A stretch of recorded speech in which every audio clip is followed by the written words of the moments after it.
Qu'est-ce qui va se passer en 2050? On va tous mourir.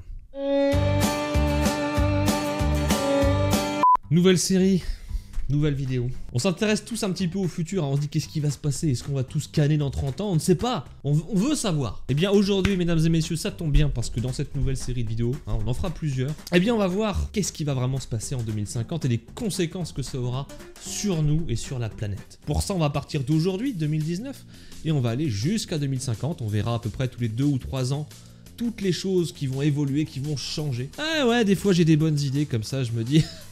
Faudrait que je les fasse breveter, que je fasse quelque chose, je sais pas. Peut-être que... Est-ce que vous êtes prêtes? Let's go.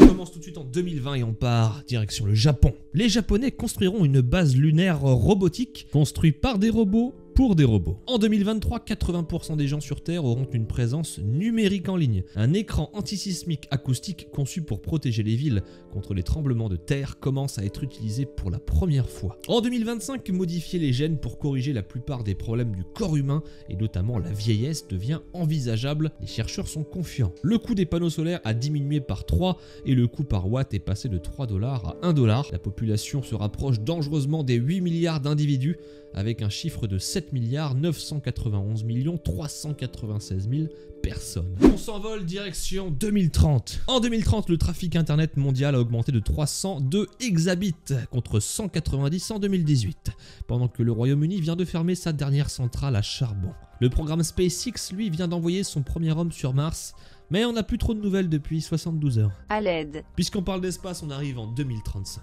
Le programme Starshot vient de lancer son projet envoyer des vaisseaux spatiaux dans un autre système solaire, le système Alpha Centauri. Là-bas se trouve une planète, Proxima Centauri b, et elle pourrait bien abriter des conditions de vie similaires à celles de la Terre, et donc potentiellement une autre forme de vie. C'est également un triste record puisque c'est le premier été où il n'y a plus aucune trace de glace sur l'Arctique. Et nous voici arrivés en 2040. Au Royaume-Uni, les loyers explosent. Près de 6 millions de personnes vivent dans la pauvreté. Le coût des loyers passera de 132 livres à plus de 250, malgré que les salaires, eux, progressent bien plus lentement. Selon une étude, la population là-bas s'élève maintenant à plus de 73 millions de personnes contre 66 millions en 2019. Aux États-Unis, la dette du gouvernement atteindra 107% de l'économie. Cela étant dû principalement au vieillissement de la population, plus de gens à la retraite, moins de contributions à l'économie et plus de soins nécessaires à leur santé. Et on arrive en 2045. La plupart des entreprises sont automatisées, le secteur des services étant celui qui est le plus affecté. De plus en plus de gens cherchent du travail pour de moins en moins de postes, certains acceptant un salaire de misère au risque d'être remplacés par un robot. Une trentaine de pays souffrent d'importantes pénuries d'eau, le Moyen-Orient étant le plus touché.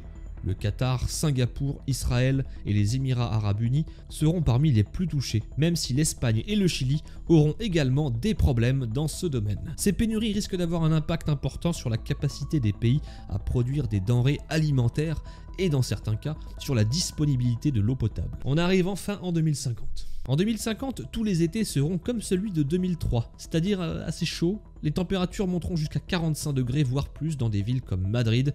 Les vagues de chaleur qui duraient une semaine en 2020 durent maintenant beaucoup trop longtemps. Cette augmentation de température augmente la température de la mer.